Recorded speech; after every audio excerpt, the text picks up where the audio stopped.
Second invité d'émission, Laurent Nguyen, bonjour ou bonsoir.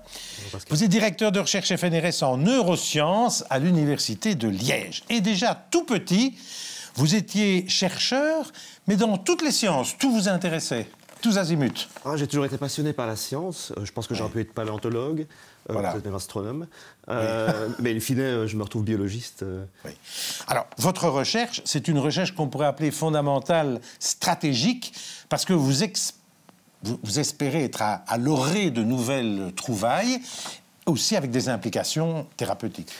Tout à fait. Donc, je suis biologiste de formation, et ce qui m'intéresse, c'est de comprendre comment on construit le vivant, et en particulier le cerveau.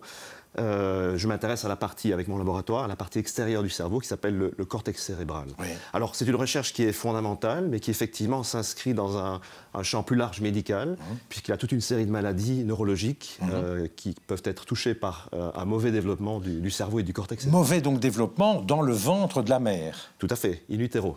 In utero. Oui. Alors, au centre de votre recherche, il y a ce qu'on appelle l'interneurone inhibiteur. Est-ce que vous pourriez expliquer, pour des gens qui n'y connaissent rien, ce que c'est? Tout à fait. Donc, votre cerveau, le mien, comporte toute une série de réseaux neuronaux. Et l'interneurone inhibiteur est important pour contrôler l'activité cérébrale, pour faire simple. Et l'interneurone inhibiteur est un interneurone qui est intéressant parce qu'il est généré à grande distance du cortex, qui est la structure qui nous intéresse, et va devoir se déplacer pour atteindre sa cible, qui est le cortex. Il va donc migrer, c'est ce que vous appelez la migration. C'est ce qu'on appelle la migration dans notre jargon.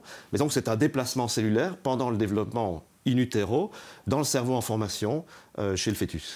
Et quand cette migration ne passe pas bien, il pourrait y avoir des conséquences, des maladies comme par exemple l'autisme. J'ai lu ça dans un de vos articles. Tout à fait. Alors ces neuroinhibiteurs contrôlent l'activité du cerveau. Oui.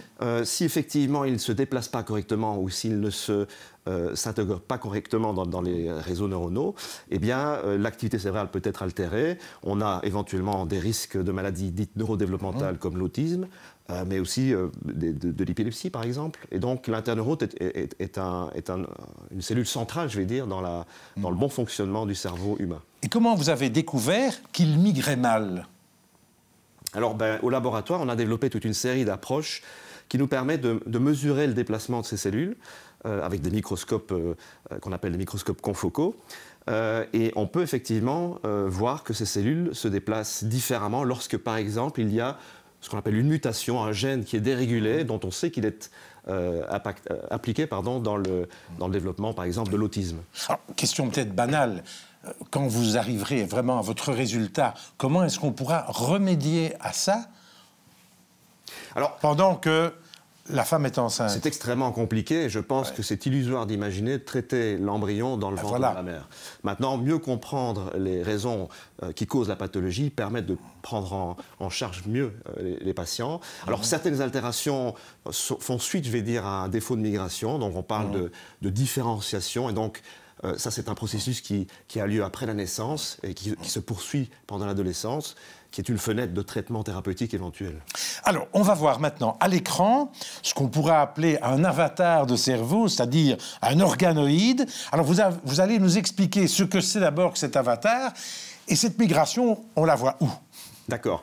Et donc, au laboratoire, on a développé une technique qui nous permet, à partir de cellules souches humaines, de générer ce qu'on appelle un avatar de cerveau, ou un organoïde cérébral, qui permet de récapituler les étapes précoces du développement du cerveau, et notamment de pouvoir regarder la migration de ces interneurones dans ces avatars. Et donc, ce qu'on voit à l'écran ici... Oui, qu'est-ce qu'on voit là? C'est un ensemble de cellules qui sont vertes, parce qu'elles sont fluorescentes, qui vont se déplacer, alors on ne voit pas le film ici, de la partie droite vers la partie gauche, qui est pour l'instant peu peuplée, je vais dire, par ces cellules vertes.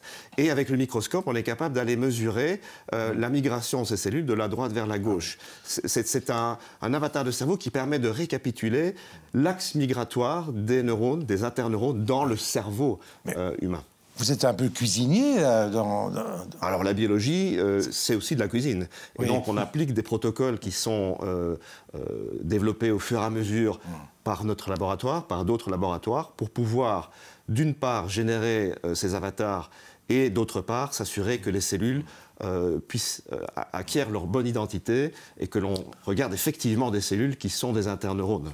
Alors, une nouveauté dans votre labo, c'est l'utilisation des cellules fœtales.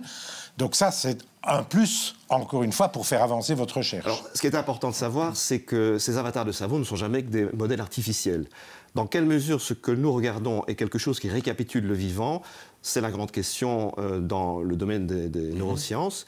Et nous avons la chance d'avoir accès à du tissu fœtal humain que l'on peut mettre en culture et on peut dès lors faire une comparaison stricte entre la migration de ces interneurones dans les avatars avec les vrais interneurones humains. Finalement, vous, comme chercheur, ce qui vous intéresse, d'après ce qu'on m'a dit, ce sont des questions un peu exotiques, des territoires inconnus, c'est-à-dire la liberté de chercher tous azimuts. Ben ça va vraiment avec mon background, c'est-à-dire que je suis biologiste. Ce qui m'intéresse, c'est la nouveauté, c'est comment on peut comprendre finalement la construction du vivant et du cerveau, en l'occurrence ici. Il est vrai que nous nous intéressons souvent à des voies de signalisation, à des molécules dont on connaît peu de choses. C'est des territoires inexplorés. On est vraiment intéressé par la nouveauté.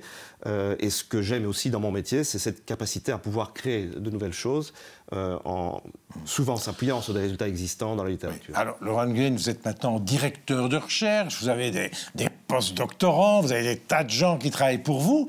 Vous n'êtes plus, comme vous m'avez dit quand on a préparé l'émission, sur la paillasse. Avant, vous étiez sur la paillasse, les mains... Là, maintenant, vous êtes le grand patron. Les mains dans le cambouis, c'est ça. Oui. Non, mais c'est le déco naturel des choses. Quand on fait un doctorat puis un post-doctorat, nous sommes les acteurs principaux de la paillasse. C'est nous qui générons les expériences, etc. Oui. Quand on prend un peu de bouteille, directeur de recherche, on est amené à diriger des équipes de recherche et à, finalement, s'assurer que les lignes de recherche soient maintenues dans une certaine direction. Oui, mais vous entendez les hypothèses de vos post-doctorants. Vous fonctionnez comment? Par intuition, comme vous aimez les trucs un peu obliques, ou bien au contraire, vous êtes plus rationnel? Alors moi, j'aime laisser beaucoup de liberté aux gens. La façon dont mon laboratoire est organisé, c'est en cluster, en cellules. C'est-à-dire que j'ai des post-doctorants seniors qui vont superviser des jeunes étudiants qui sont en master ou qui font un doctorat. Et finalement, je laisse bouillir un peu l'information dans ces différentes cellules. Et puis, c'est une discussion qui permet finalement de cristalliser les voies de recherche que l'on va conduire. Mais j'aime penser qu'il est important de laisser de la liberté aux chercheurs plus jeunes. C'est aussi quelque part une manière finalement aux plus jeunes d'être éduqués sur la paillasse par des gens qui sont des experts, c'est-à-dire les post-doctorants. Et par ailleurs, les postdoctorants commencent finalement à s'intéresser au management d'équipe. Oui. Alors, c'est vrai qu'aujourd'hui, il y a une sorte d'évolution un peu dingue, exponentielle de toutes les technologies. Est-ce qu'un chercheur doit être à l'affût de tout ce qui se passe pour ne pas rater le train? Alors, on vit une époque incroyable en termes de développement technologique. C'est vraiment exponentiel. On est entré dans l'ère de la biologie en cellule unique, c'est-à-dire qu'on est capable... Attendez, la biologie quoi? En cellule unique. C'est-à-dire qu'on est capable d'aller lire l'information génétique à l'échelle de la cellule, ce qui est important pour redéfinir les types cellulaires et mieux comprendre la construction du cerveau. Voilà. Et donc, il est important de monter à bord de ces trains à grande vitesse pour pouvoir rester à la page, finalement, dans notre domaine de recherche. À votre avis, il y a encore combien de pourcents du cerveau qu'on ne connaît pas, ou mal? Alors ça, c'est difficile à dire.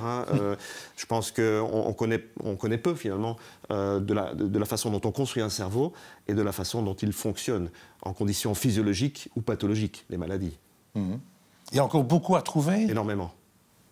J'invite l'ensemble des jeunes chercheurs et étudiants intéressés par les neurosciences à rentrer finalement dans cette voie qui est quelque chose de passionnant, parce que ce n'est pas un métier, c'est une passion, vraiment. Alors, vous me semblez une sorte de chercheur 24 heures sur 24?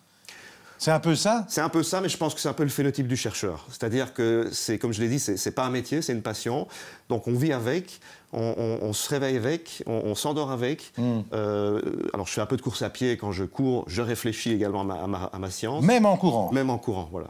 Dites-moi, je ne voudrais pas être indiscret, mais vous avez quand même encore une vie privée? Alors oui, tout à fait, tout à fait. Il me reste des hobbies et j'ai une famille, oui. Mais pour votre famille, ça ne doit pas être évident. Ah bah, les enfants Quelqu'un en mangeant, vous pensez à vos cellules? Oui, non, mais j'arrive quand même à faire la part des choses. Il y a quand même des moments qui sont privilégiés pour la famille. Dites-moi, quelle serait votre utopie à vous? Comment vous voyez-vous dans 10, 15, 20 ans? Moi, ma plus grande fierté, ça serait vraiment d'avoir finalement pu aider toute une série de chercheurs à devenir chercheurs permanents et à développer leur propre ligne de recherche. Moi, je pense que les découvertes sont importantes, mais c'est aussi une histoire humaine. C'est important d'accompagner les gens et de peut-être créer je ne vais pas dire une école, mais finalement un ensemble de gens interconnectés qui travaillent dans un field commun. Un chercheur, il rêve toujours au Nobel ou c'est un cliché? Ouais, je pense que c'est un peu un cliché. Le Nobel, c'est super le Nobel, mais... Vous y rêvez parfois quand même? Non, pas spécialement.